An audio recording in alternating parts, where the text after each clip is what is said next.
Hello guys, what is up? Welcome back. If you are new to my channel, hello, my name is Jess. Pleasure to meet you guys. I'm so excited. Today is a non-vlog video. So I think this is the first time that I've done a non-vlog kind of like sit down video since last year, and it's pretty much April, and that is so crazy.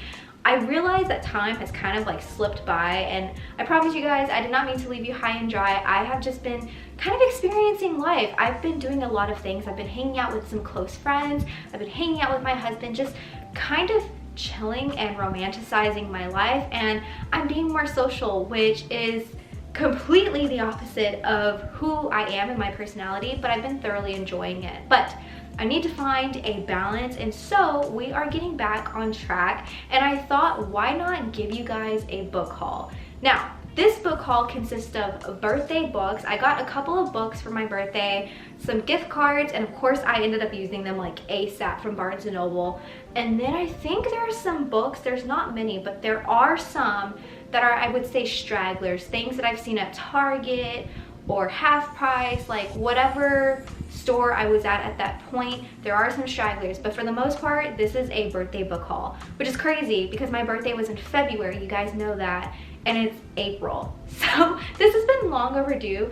If I'm being honest, I don't think I've shown these books like on my bookshelf. They've been like at the very, very bottom, so I don't think you ever saw some of these because I'm pretty sure I did some videos in February. I'm pretty sure. Hopefully y'all didn't see some of these, I don't know, but whatever the case may be, we are going to talk about them in this video. So get some tea, get some coffee, get comfortable. This is gonna be a long video. I'm just like looking at them, oh my god, and it's just like, it's a lot. Just prepare yourself, get comfortable. So you guys, I don't have any coffee, I don't have tea. I actually haven't been drinking coffee for about a month now. I don't know if you guys can tell, my skin has been clearing up significantly, and I have to think it's because of coffee. I have been working out nonstop. I've been eating rather well, but I don't know, guys. Do you know if coffee does that? Anyways, I'm drinking water out of a champagne glass. This says Mrs. I don't even know if you can see that. This is from my wedding. Yeah, we ran out of cups. Well, they're in the dishwasher, like washing, and this is the closest thing. So cheers, you guys, cheers. And I'm gonna put this here just in case my mouth gets parched. Now, drum roll please, because we're about to get into the books. The first book that I have for you is a book that my lovely best friend gifted me for my birthday. This is the His Dark Materials series by Philip Pullman. In this book, we have the Golden Compass, the Subtle Knife, and the Amber Spyglass. Now, I'm gonna be real with you guys. Never watched the movie. I know the Golden Compass came out quite some time ago. I know that there's like a polar bear involved. I think there's a young girl, at least in the Golden Compass. I've never heard of these two, the Subtle Knife and the Amber Spyglass. I know that there's a little girl. I think that she can talk to this polar bear and maybe other animals, and I think there's a war. Other than that, I don't know anything about this. My best friend has kind of told me, you know, bits and pieces, but she really wanted me to read this. So she got me this massive chunkster of a book. This is over 1,000 pages. And it's just because it has all 3 books in one, which I really love. And also, if you're like me and you use everything but a freaking bookmark when you're reading, this book comes with a freaking gold bookmark tassel. This is honestly amazing. I know that it's like a little detail, but a person like me enjoys stuff like this because I forget my bookmarks. In fact, I don't even know where my bookmarks are. They're probably somewhere in one of these books. I know I have many, and yet they walk away. They literally get legs and walk away from me. So this book is honestly really stunning. I can't wait to read it. I don't know when that's gonna be, but it has to be soon. And plus, just kind of get a better glimpse of this book. I don't know where she got it. I think maybe Amazon, I don't know, or maybe she got it at another bookstore. But this is honestly the most beautiful cover I have ever seen. To me, it reminds me of a very old-timey type of book that you would see like on a children's nightstand. If you know what I mean, like, I don't know, I'm just like thinking about when I was a child having these cute little books like near me on my bedside table. This is giving me those type of childhood memories. So really excited about this. Almost took out my eye.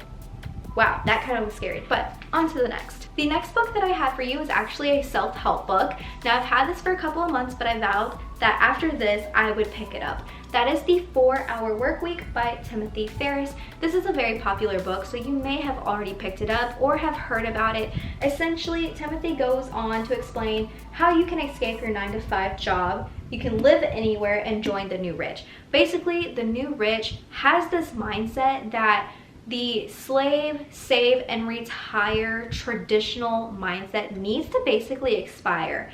And that now, instead of slaving away at your 9-to-5, saving as much as you possibly can, and then living your life like in your 60s and 70s, they're saying that that's no longer going to be a thing. It shouldn't be a thing. You need to focus on yourself. You need to, yes, save, but you need to live life to the fullest in the here and now, and not wait until you're at a very older age, which maybe you may or may not be able to do some of the things that you've been wanting to do.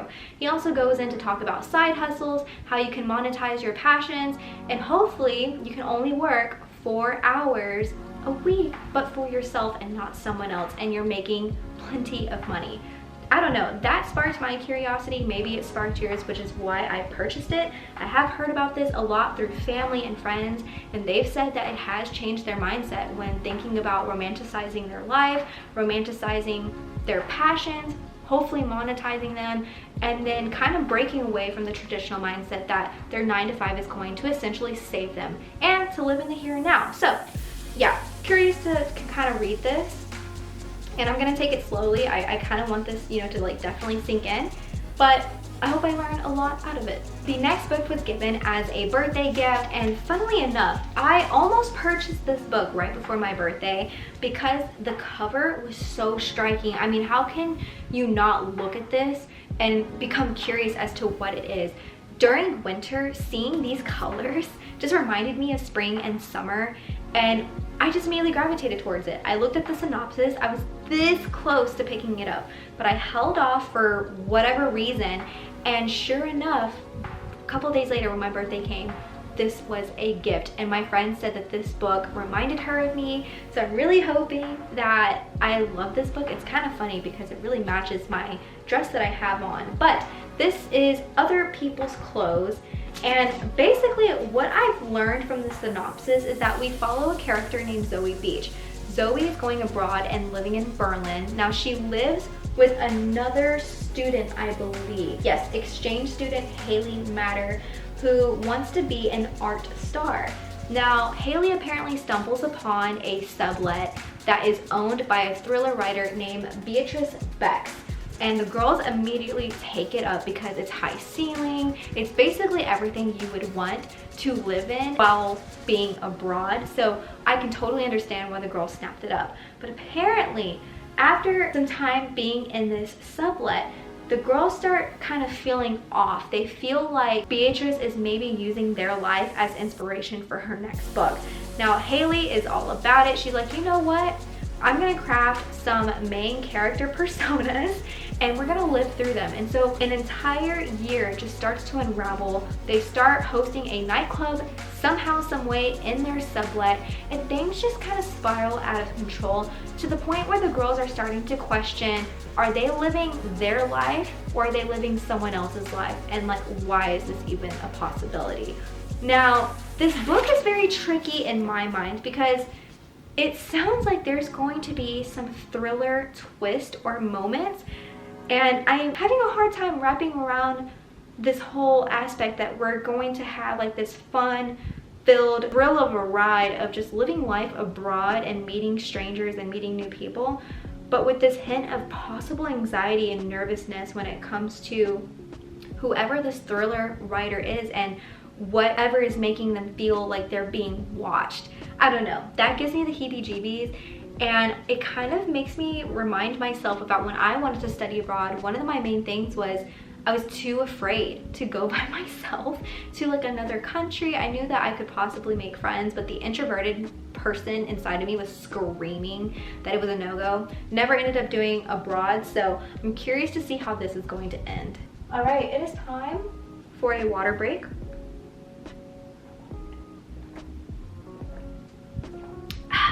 Nothing like drinking water out of a champagne glass.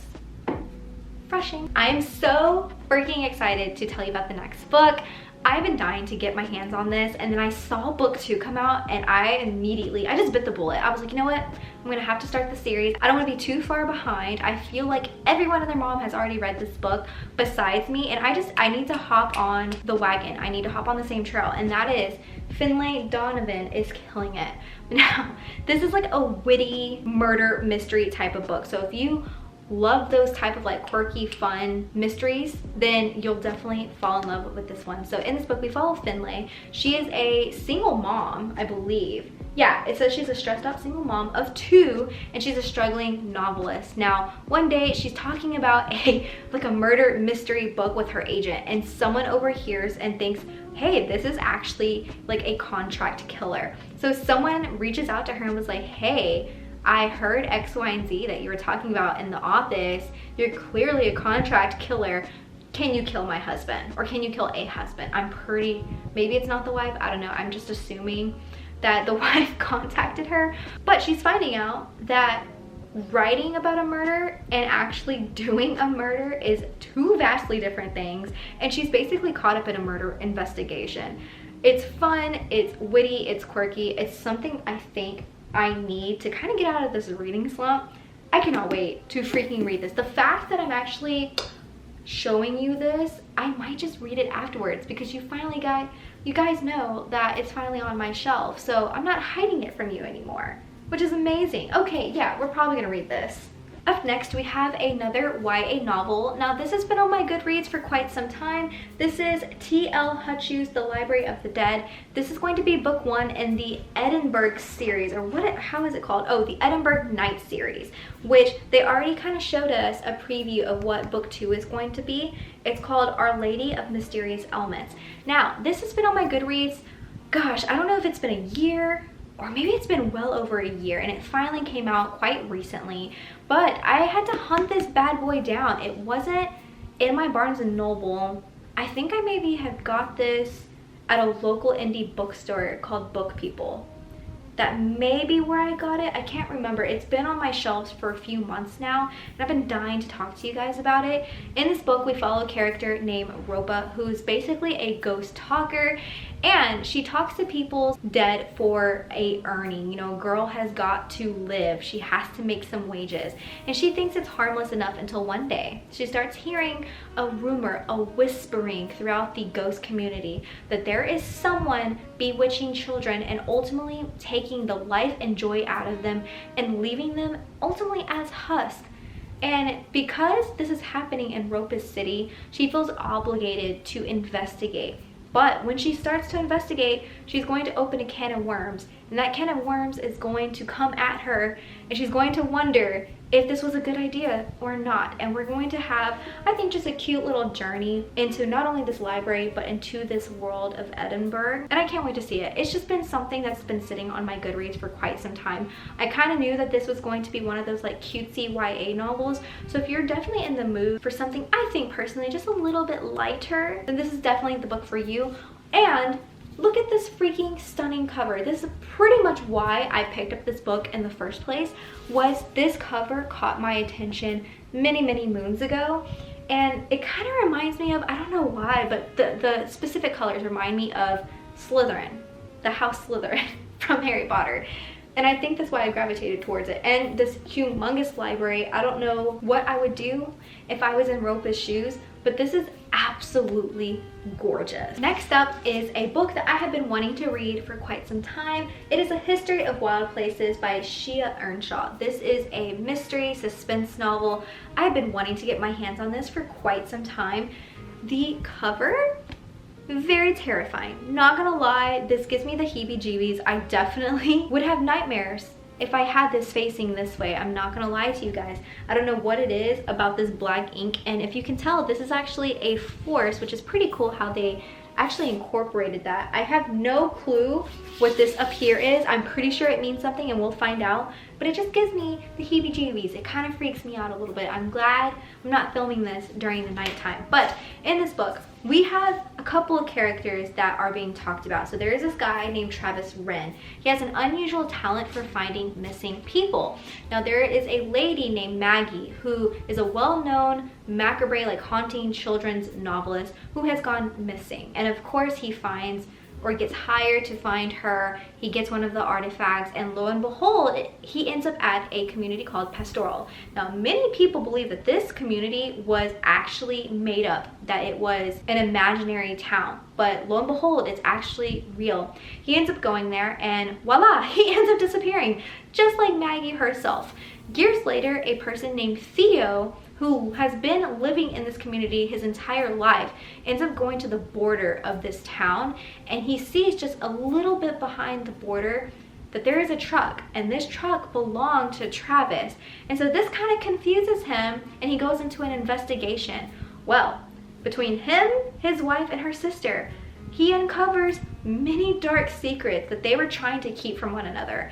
And also, there are other secrets that maybe that this town that is supposedly safe and trying to keep people in or out because there is a disease called the rot that will come in, may not be the most safest place on the planet. In fact, it could be wildly dangerous, and I can't wait to finally read this and to see what is going on. Why are people living in this community? They can't leave, no one can come in, people are disappearing. What is this rot that they speak of?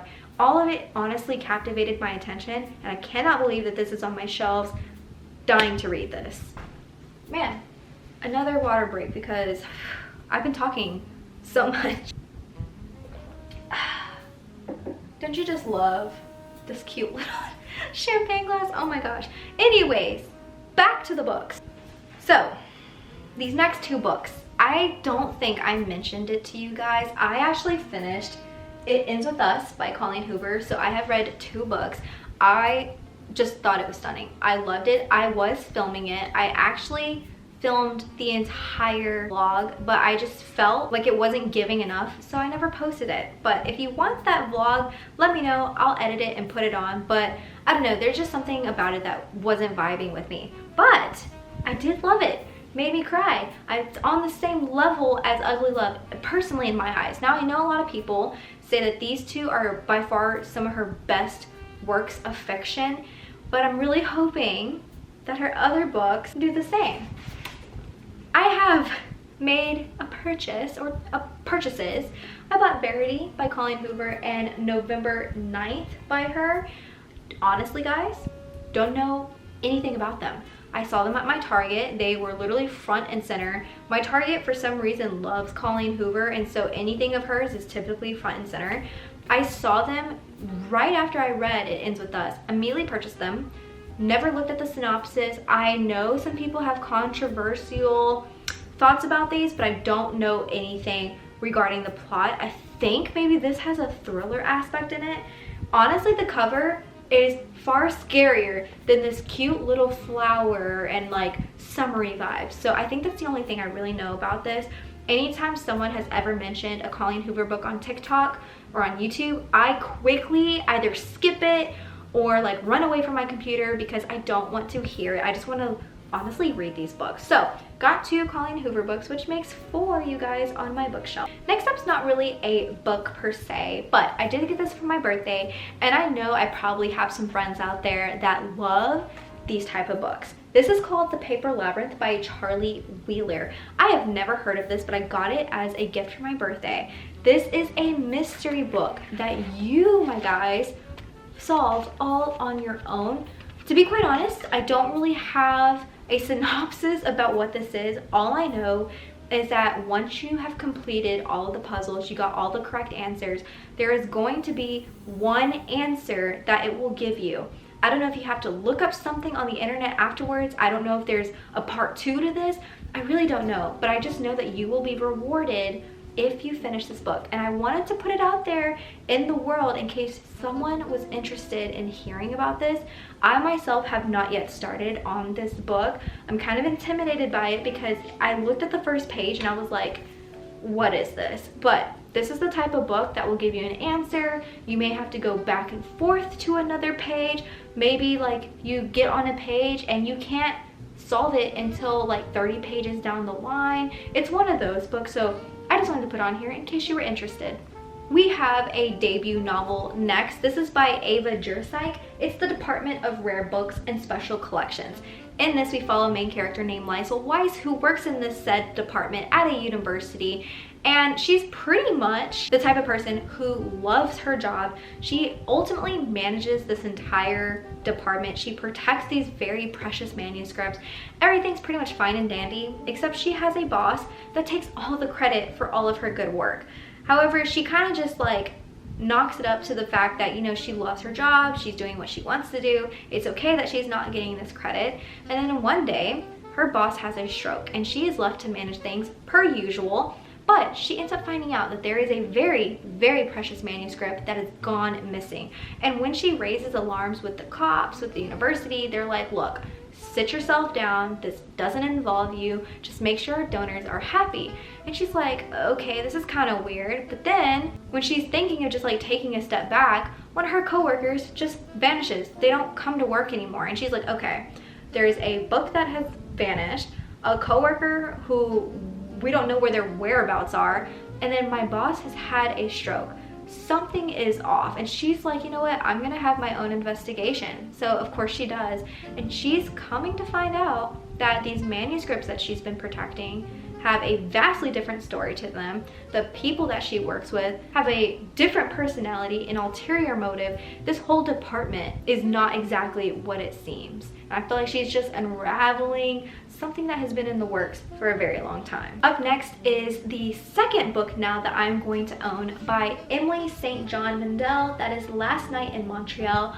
I loved The Glass Hotel. That was definitely like a spot-on book for me. So I'm really glad that I finally picked up another book of hers. I know she has another one out, but the name escapes me. However, it's a TV series. I don't know what streaming channel, like Netflix or Hulu, but it's on there. Cannot wait to watch it, but I need to read the book first. This one though, we follow two characters named Lilia. Lilia lived with her mother when she was a child, but one day her dad basically came across her and took her. She never got to live with her mother anymore, and she became basically a restless soul. She was going from city to city, from lover to lover, and one day she actually meets a man named Eli who became her latest ex. Now, they seem to be going well, and then one day she's like, hey, I'm going to step outside real quick, I'm gonna get the paper. She never comes back, and he ends up following her to the city of Montreal, and at this point he's like, do I just disappear myself into society, or do I help her find her own way? Clearly she is this lost soul, and he kind of goes on this path that ultimately will head toward collision. Now, I think with this book that's going to be very similar with The Glass Hotel. I could be wrong, but my instincts are saying that this is going to happen. I think we're going to have the past and the present collide, and it's going to be the same way that The Glass Hotel was written. I freaking loved the way that we had a past, future, present type of situation, like a timeline in The Glass Hotel. I think we're gonna have it in Last Night in Montreal. Super, super, super excited about that, and can't wait to see what's in store. We have made it to the very last book of this book haul, and that is The Inheritance of Orquídea Divina by Zoraida Cordova. Now, I have had my eye on this book for quite some time. My friend gifted it to me for my birthday, and I must say, I do not know really anything about this. I don't know if people love this book. I don't know if people hated this book. I purposely stayed away from any social media content that talked about this. I knew I wanted to have this book kind of as a secret to myself. Don't ask me why. It was just a mood or a vibe that came upon me, and I'm so thankful that my friend got this for me. The cover is immaculate. I'm pretty sure you have seen this cover pretty much on everyone's social media, but I just want to say I'm super, super excited to finally read this. All I know is that Orquídea has a family where they have to come together because I think her grandmother or someone has an inheritance for the family, but of course Pandora's box is going to open. I feel like a Knives Out situation is going to happen where there's a lot of resentment towards family members. There's a lot of rumors and gossip that's going to happen, and I'm really here for it. I don't know why this book has such a special connection with me. I really don't know, but I'm happy that it's on my shelves and I cannot wait to read it. Well guys, that concludes today's video. I really hope that you enjoyed this. I feel like it's been a long time coming since I've had any type of book haul, and I feel like this book haul was pretty massive. It was pretty large. I feel like I got a good range of books, specifically with genres. I feel like I pretty much got a book from every single genre that I personally love, and I'm really happy that a lot of these books came from people that I really love and cherish. And the fact that it's been literal months since I've had these just accumulating on my shelves, you guys have no idea how excited I have been